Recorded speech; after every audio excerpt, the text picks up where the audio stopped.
The Galactic Council chamber hummed with the translated voices of 1,000 species, each delegate's concerns blending into a cacophony of diplomatic anxiety.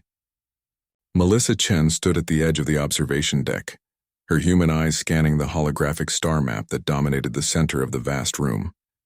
She noticed something peculiar, something that had bothered her since her arrival at the station 3 cycles ago. The map simply ended. Not at the rim of the galaxy where one might expect the cartographer's knowledge to fade into the unknown. No, the map ended precisely at the boundaries of human-controlled space, marked by a subtle but deliberate crimson line.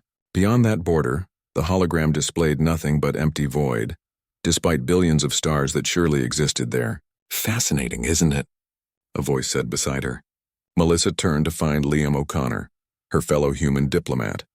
His arms crossed as he studied the map with the same curiosity that had drawn her attention.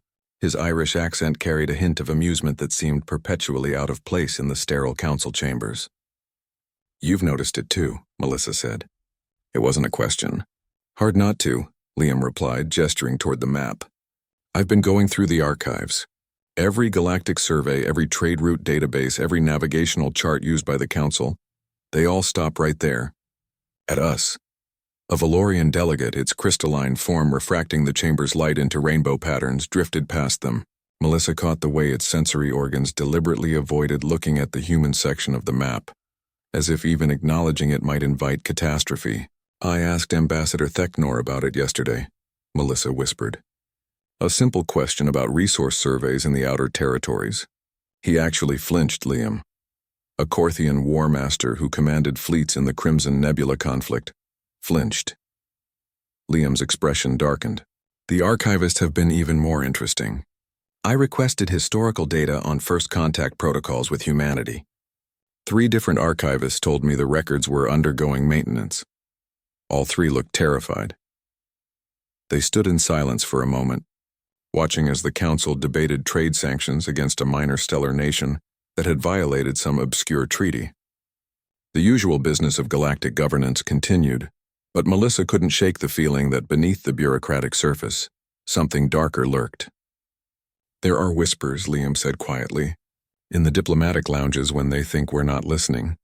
The younger species, the ones who joined the Council after humanity did, they ask questions. Why does the map end there?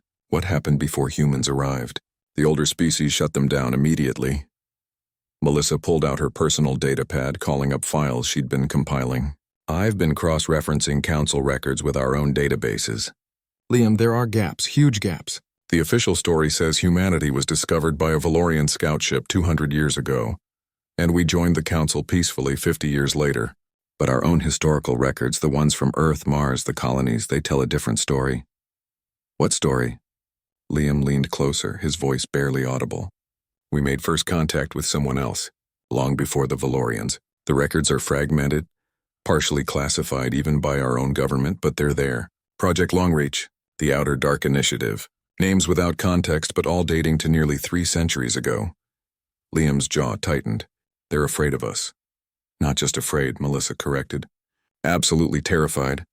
"But of what? We're not the most advanced species in the Council. We don't have the largest fleet or the most powerful weapons. So why, excuse me, honored delegates." Both humans turned to find a Zethian representative, its insectoid form clicking nervously. The Zethians were a newer species to the Council, bold and curious, not yet ground down by millennia of diplomatic caution. "I couldn't help but overhear," the Zethian chittered through its translator. "You're asking about the border, the place where the maps end." Melissa and Liam exchanged glances. "Do you know something?" Melissa asked carefully. The Zethian's compound eyes glittered with something that might have been fear, or perhaps excitement. "Only stories. Warnings passed down from the elder species to the younger ones. They say that before humanity joined the Council, there was an empire. A vast ancient empire that controlled thousands of systems beyond what you now call human space. What happened to them?" Liam demanded. "They made contact with humanity," the Zythian said simply.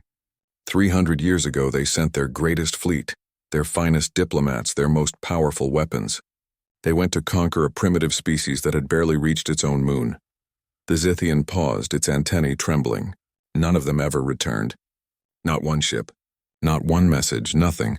The Empire simply ceased to exist. Within a decade, every trace of their civilization was gone. Billions of beings, thousands of worlds, all silent. Melissa felt ice forming in her stomach. That's impossible. Is it? The Zithian leaned closer. The Council found humanity 50 years after that. You were already expanding, already building. And when they asked what happened to the Empire, do you know what your ancestors said? Both humans shook their heads. They said they didn't know what we were talking about. They claimed they'd never met another species before the Valorians. But your ships, your technology, it bore marks. Scorch patterns, battle damage. And in your databases, the Council's best hackers found something. A single file buried deep and protected by encryption they still can't break. What was in it? Melissa whispered. Just a title, the Zithian said. Warning, do not disturb sleeping giants. The Zithian backed away, its courage apparently spent. The elder species decided something that day. They would never map beyond human space. They would never ask what happened. They would treat humanity with respect, with caution, and they would never, ever give you a reason to remember what you'd forgotten.